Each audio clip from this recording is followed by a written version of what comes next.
So how was it working with the Marley family?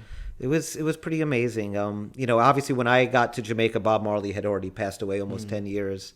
So his widow, Rita Marley, who's just an outstanding, powerful woman, hired me. And the person I was directly working under was a singer named Bob Andy. And I recommend anybody who's a reggae fan to go out and listen to Bob Andy, some of his work, and Rita Marley. A lot of people know Bob Marley in general, but you have a lot of other talented artists. So these people kind of took me in. They mentored me. They told me about the business. They told me about the history of the business. So it was really an amazing experience. And plus I was learning, I was right out of college. I was in a new city. I was just absorbing everything, that was coming my way.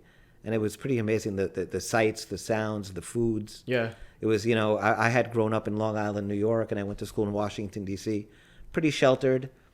And, I had traveled, but I hadn't seen what ghetto life was like until I got to Jamaica and a third world city that, really had a lot of depressed areas. And going into those areas with the musicians to, find singers and stuff like that. It was just an amazing experience. Yeah.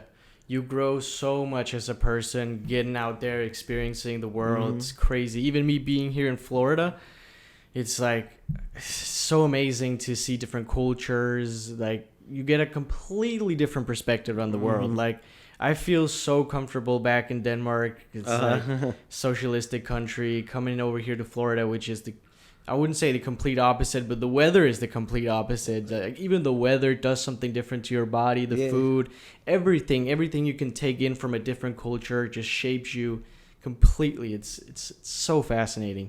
Love traveling so much. Yeah, no doubt about it. And the other part of traveling is the people you get to meet when you're traveling, and the backgrounds and different backgrounds. So that always adds to the experience.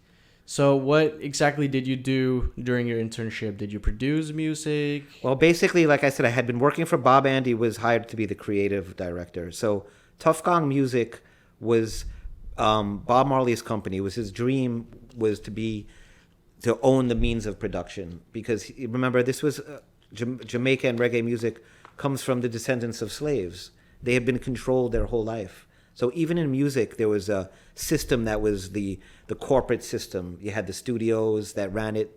They produced the music. They owned the music. You were the artist. You got paid to come in, and you worked for them. Bob Marley was all about self-determination, self-reliance. So what he did was that he decided to start his company, Tough Gong Music, with Peter Tosh and Bunny Wailer, the original Wailers. His dream was to be all-encompassing, to control the music, to press the records, to distribute the records, everything, so he wouldn't need anybody else to rely on.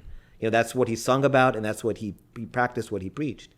So by the time I got there, 10 years after he had passed away, Tough Gong was already this burgeoning record company. It had a beautiful studio. It just moved into this amazing complex. So I was in the studio watching the music getting recorded, learning about the technological aspects of it. They had a record pressing plant where you would go down and actually pressing the vinyl off the machines and putting the labels on it, and you'd get to see musicians and singers come and buy their records and come and hold it up and see their name on it, sung by so-and-so. And then the distribution aspect. They had a record store on premises, and people were traveling from all over the world to buy these records and sell them in their countries. So working at the record store, Japan, Brazil, everywhere in South America, everywhere in Europe, people were coming in and they have these mom and pops record stores, and they'd be buying product. So it was amazing from the actual making of the product to the distribution to the buying of it. It was a great experience. Yeah, and that's where I made the decision. I said, this is what I want to do in my life. I want to do this. So how long were you working with the Marleys? So the Marleys was with basically after college was 6 months at Marleys. Okay.